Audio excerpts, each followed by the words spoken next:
नमस्कार विद्यार्थियों, मैं डॉक्टर मोनिका खेतरपाल, सह आचार्य भौतिक शास्त्र, नुंगर महाविद्यालय, बीकानेर।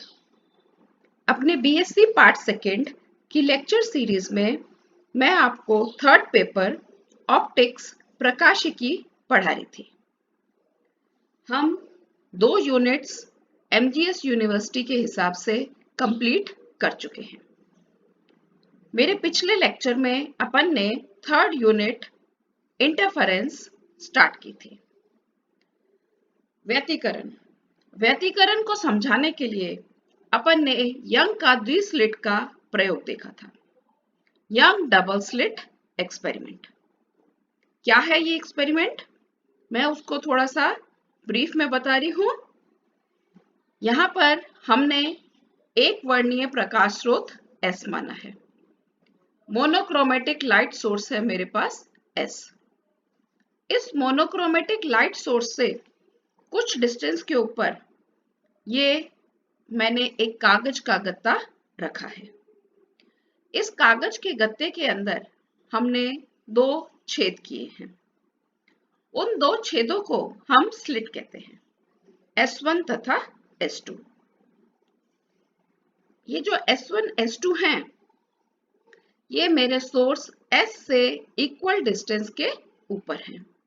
इस तरह से हमने ये स्लिट बनाई है। अब इस कार्डबोर्ड से कुछ डिस्टेंस के ऊपर मैंने यहाँ पर ये स्क्रीन रखी है। ये हमारा पर्दा है। अब जब इस एकवर्णीय प्रकाश स्रोत से प्रकाश उत्सर्जित होगा, when light will be emitted from this light source, तब क्या होगा? हमारे पास इस स्क्रीन के ऊपर हम देखेंगे ऑल्टरनेटिवली हमें दीप्त और अदीप्त फ्रिंजें, bright and dark fringes, they are formed on the screen। हमारे पास ये जो हमने एक वर्णीय प्रकाश स्रोत माना है, इससे जो प्रकाश निकल रहा है वो वेव फ्रंट की फॉर्म में निकल रहा है। अब वेव फ्रंट के हर पॉइंट से द्वितीयक तरंगे अर्थात सेकेंडरी वेवलेट्स एमिट होती हैं, और जब ये S1 और S2 से निकलती हैं तो इनके बीच में सुपर इम्पोजिशन होता है। आपस में ये एक दूसरे के ऊपर अध्यारोपित होती हैं। तो अध्यारोपण से जहां पर हमें समान कला में ये अध्यारोपित होंगी, दैट मीन्स अगर ये सेम फेस में सुपर इम्पोज हो रही हैं तो हमें ब्राइट फ्रिंजेस मिलेंगी। अगर ये सुपर इम्पोज होने वाली जो वेव्स हैं, तरंगे हैं, ये इस तरह से अध्यारोपित हो रही हैं कि ये विपरीत कला में अध्यारोपित हों तो हमें पर्दे के ऊपर अदीप्त फ्रिंजें प्राप्त होंगी। हमें यहाँ पर स्क्रीन के ऊपर डार्क फ्रिंजेस मिल रही हैं जब सुपर इम्पोजिंग वेव्स जो हैं उनका फेस अपोजिट है। तो हमारे पास अब स्क्रीन के ऊपर जो फ्रिंजेस हैं ऑल्टरनेटिवली ब्राइट और डार्क है। अपने पिछले लेक्चर में अपन ने प्रकाश की तीव्रता का मान निकाला था। उसके लिए हमने सिर्फ 2 तरंगे मानी थी। उन 2 तरंगों की तीव्रता है मेरे पास I1 और I2। ये 2 तरंगे जिनकी तीव्रता इंटेंसिटी का मान मैं ले रही हूं I1 और I2, ये एक दूसरे के ऊपर सुपर इम्पोज हो रही हैं, तो मुझे रिजल्टेंट इंटेंसिटी I मिल रही है। I का मान कितना है? I बराबर है I1 plus I2 plus 2 root I1 I2 cos k delta. यहाँ पर k क्या है मेरे पास? 2 पाई बाय लैम्डा, और डेल्टा है पथांतर, पाथ डिफरेंस मेरे पास डेल्टा है। अब इस तीव्रता के मान से हम हमारा जो व्यतिकरण है उसकी दीप्त और अदीप्त फ्रिंजों के लिए कंडीशन निकालेंगे। We will determine the condition for bright and dark fringes। तो सबसे पहले मैं संपोषी व्यतिकरण कंस्ट्रक्टिव इंटरफेरेंस की कंडीशन निकाल रही हूं। कंस्ट्रक्टिव इंटरफेरेंस के लिए हमें पता है कि तीव्रता का मान अधिकतम होगा। अधिकतम मान कब आएगा? जब cos के डेल्टा 1 के बराबर होगा। k का मान है 2 पाई बाय लैम्डा, तो 1 के बराबर कब आएगा? जब मेरे पास पथांतर पाथ डिफरेंस का मान n लैम्डा के बराबर आएगा। यहाँ पर n इंटीजर है, 0, 1, 2 आगे नंबर्स हो सकते हैं। तो cos के डेल्टा का मान मेरे पास 1 के बराबर होगा। तो इस कंडीशन के अंदर रिजल्टेंट इंटेंसिटी मेरे पास मैक्सिमम आएगी। तो I मैक्सिमम का मान निकाल लें अपन। cos के डेल्टा को 1 रख के I1 plus I2 plus 2 under root I1 I2। इसको मैं सॉल्व कर लूं। इसको मैं लिख सकती हूँ under root I1 plus under root I2 का होल स्क्वायर।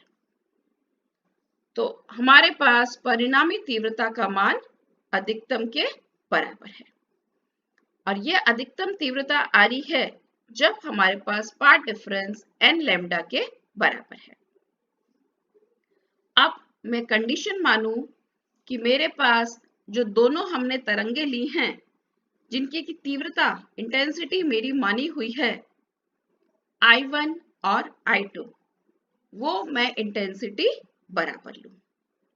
तो कंडीशन लें, I1 बराबर I2 बराबर I0। तो मैक्सिमम इंटेंसिटी कितनी आ जाएगी? यहाँ पर I1 बराबर I2 रखने पर I मैक्स का मान आ गया 4I0 के बराबर। तो हमारे पास कंडीशन डेल्टा बराबर n लैम्डा की स्थिति में परिणामी जो तीव्रता है उसका मान अधिकतम आता है। ये जो कंडीशन है, इस कंडीशन को हम संपोषी व्यतिकरण की स्थिति कहते हैं। कंस्ट्रक्टिव इंटरफेरेंस की कंडीशन है जब तीव्रता का मान अधिकतम हो और डेल्टा का मान, पथांतर का मान कितना होना चाहिए इस स्थिति में? डेल्टा का मान n लैम्डा के बराबर हो। अब हम हमारी सेकंड कंडीशन को देखेंगे। सेकंड कंडीशन है विनाशी व्यतिकरण की, डिस्ट्रक्टिव इंटरफेरेंस की। डिस्ट्रक्टिव इंटरफेरेंस के अंदर तीव्रता का मान मेरे पास न्यूनतम आएगा। तो न्यूनतम cos का मान कितना होता है? -1 के बराबर, हमें पता है। तो cos का मान -1 के बराबर होने के लिए डेल्टा का मान कितना होगा छात्रों? n प्लस हाफ लैम्डा, क्योंकि k का मान कितना है? 2 पाई बाय लैम्डा। ये मान रख के cos के डेल्टा कितना आ गया? -1 के बराबर। तो तीव्रता का मान मैं यहाँ से निकाल लूं। I मिनिमम बराबर आ जाएगा under root I1 minus root I2 का होल स्क्वायर। I1 I2 क्या है? जो दो मैंने प्रकाश स्रोत माने हैं उनकी इंटेंसिटी है मेरे पास I1 I2। मैं कंडीशन मान रही हूं जब दोनों तरंगों की तीव्रता समान हो। समान का अर्थ I1 बराबर I2। यही कंडीशन अपन ने पहले वाले केस में भी मानी थी। ये मान रख के मेरे पास न्यूनतम तीव्रता कितनी आ जाएगी? 0 के बराबर। तो हमारे पास विनाशी व्यतिकरण के लिए कंडीशन होनी चाहिए n प्लस हाफ लैम्डा। तो डिस्ट्रक्टिव इंटरफेरेंस जहां पर हमें डार्क फ्रिंजेस मिलेंगी, वहां पर तीव्रता का मान तो होगा 0 के बराबर और पथांतर पाथ डिफरेंस का मान होना चाहिए n प्लस हाफ लैम्डा के बराबर। अब हमें ब्राइट और डार्क फ्रिंजेस जो हैं वो क्लियर दिखनी चाहिए। ये कब दिखेंगी? जब हमारी अध्यारोपित होने वाली तरंगे उनका आयाम लगभग बराबर हो। Amplitude of superimposing waves must be approximately same. आयाम बराबर का अर्थ क्या है? उनकी तीव्रता समान होनी चाहिए। तो हमारे पास हमने कंडीशन निकाल ली सुपर इम्पोजिंग वेव्स के लिए। कंडीशन है एन लैम्डा मैक्सिमम के लिए, और सेकेंड कंडीशन निकाली है n plus half lambda minimum के लिए। ये कंडीशन हमने निकाली है पथांतर के लिए, पाथ डिफरेंस के लिए। अब पाथ डिफरेंस की कंडीशन अगर हमें पता है तो हम उससे कला अंतर फेज डिफरेंस की कंडीशन निकाल सकते हैं। फेज डिफरेंस हमारे पास कंडीशन निकालने के लिए हम डेल्टा का मान लिख रहे हैं। डेल्टा का मान हमने माना था k डेल माइनस 5। k का मान रख दूं 2 पाई बाय लैम्डा। डेल्टा का मान कितना है x2 माइनस x1 माइनस कला अंतर phi 2 माइनस phi 1। अब हमारे पास P बिंदु के ऊपर, जिस बिंदु के ऊपर दोनों तरंगे आ रही हैं, उस बिंदु के ऊपर तीव्रता का मान समानुपाती होता है आयाम के वर्ग के, अर्थात I का मान कितना होता है KA स्क्वायर। I का मान कितना आ जाएगा I1 plus I2 plus 2 root I1, और K डेल्टा माइनस 5 की जगह मैंने डेल रख दिया।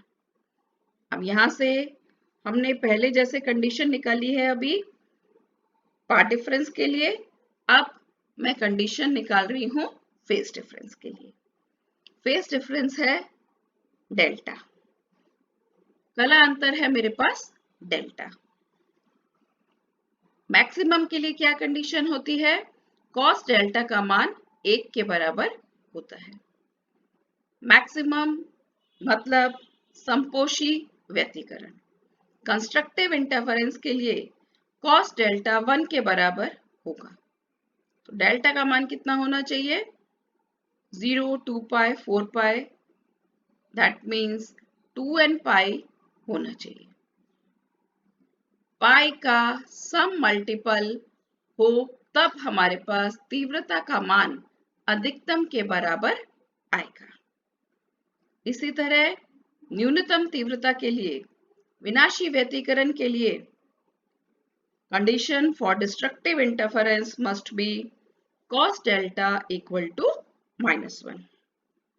तो डेल्टा का मान कितना होना चाहिए? ये कंडीशन कब आएगी? इंटेंसिटी के अंदर मिनिमम की कंडीशन। डेल्टा का मान होगा पाई 3 पाई 5 पाई, या हम इसको जनरल फॉर्म में कहें 2n प्लस 1 पाई होना चाहिए। दैट मीन्स पाई का ऑड मल्टीपल। तो मेरे पास हमने इंटेंसिटी की वैल्यू निकाल ली मैक्सिमम के लिए, कंस्ट्रक्टिव इंटरफेरेंस के लिए और डिस्ट्रक्टिव के लिए। मैक्सिमम कंडीशन के अंदर हमने इंटेंसिटी निकाली है 4I0 जब दोनों तरंगों की तीव्रता समान मानी है, और डिस्ट्रक्टिव इंटरफेरेंस के लिए कंडीशन हमने निकाली है न्यूनतम तीव्रता के लिए I मिनिमम बराबर 0 होना चाहिए। तो I मैक्स और I मिनिमम का मान हम निकाल चुके हैं। अब हम हमारी तीव्रता और ये जो हमने कला अंतर निकाला है, फेज डिफरेंस निकाला है, इसमें हम ग्राफ बना रहे हैं। तीव्रता को हम ले रहे हैं y एक्सिस पे, फेज डिफरेंस कला अंतर हमने लिया है x एक्सिस के ऊपर। कंडीशन अपन निकाल रहे हैं कि जब ऑड मल्टीपल है तब क्या हमें मिल रहा है? विनाशी व्यतिकरण, मतलब तीव्रता 0 के बराबर। तो यहाँ पर हमने दर्शाया है पाई 3 पाई 5 पाई पे तीव्रता कितनी है? 0। और जब मेरे पास इवन मल्टीपल है पाई का, तब तीव्रता का मान अधिकतम है। तो 0, 2 पाई, 4 पाई के ऊपर इंटेंसिटी कितनी है? मैक्सिमम के बराबर है, और मैक्सिमम इंटेंसिटी का मान हमने निकाला था 4I0 के बराबर। तो हमारे पास व्यतिकरण के अंदर जो तीव्रता हमें मिल रही है उसका अधिकतम मान है 4I0 और न्यूनतम मान आ गया अपने पास 0 के बराबर। अब यदि हम माने कि तीव्रता का समान वितरण है तो वहां पर उस बिंदु के ऊपर तीव्रता कितने के बराबर आएगी? इन दोनों के माध्य के बराबर। माध्य कितना है 0 और 4I0 का? 2I0 के बराबर, जिसको कि यहां हमने डॉटेड लाइन से दर्शाया है। अब तो हमारे पास यहाँ पर प्रकाश की अधिकतम तीव्रता आ रही है 4I0, जो कि यंग के दीर्घस्लिट के प्रयोग में जहां अधिकतम तीव्रता है वहां हमें दीप्त फ्रिंज मिल रही है, और जहां विनाशी व्यतिकरण है वहां हमें अदीप्त फ्रिंज मिलेगी, और यहाँ तीव्रता का मान 0 के बराबर आएगा। तो छात्रों, आपको कंडीशन याद रखनी है कि कंस्ट्रक्टिव इंटरफेरेंस की कंडीशन है पथांतर होना चाहिए n लैम्डा, और डिस्ट्रक्टिव इंटरफेरेंस की कंडीशन है कि पथांतर का मान होना चाहिए n प्लस हाफ लैम्डा के बराबर। और मैक्सिमम तीव्रता का मान है 4I0 और मिनिमम तीव्रता का मान अपने पास है 0 के बराबर। Thank you students for watching.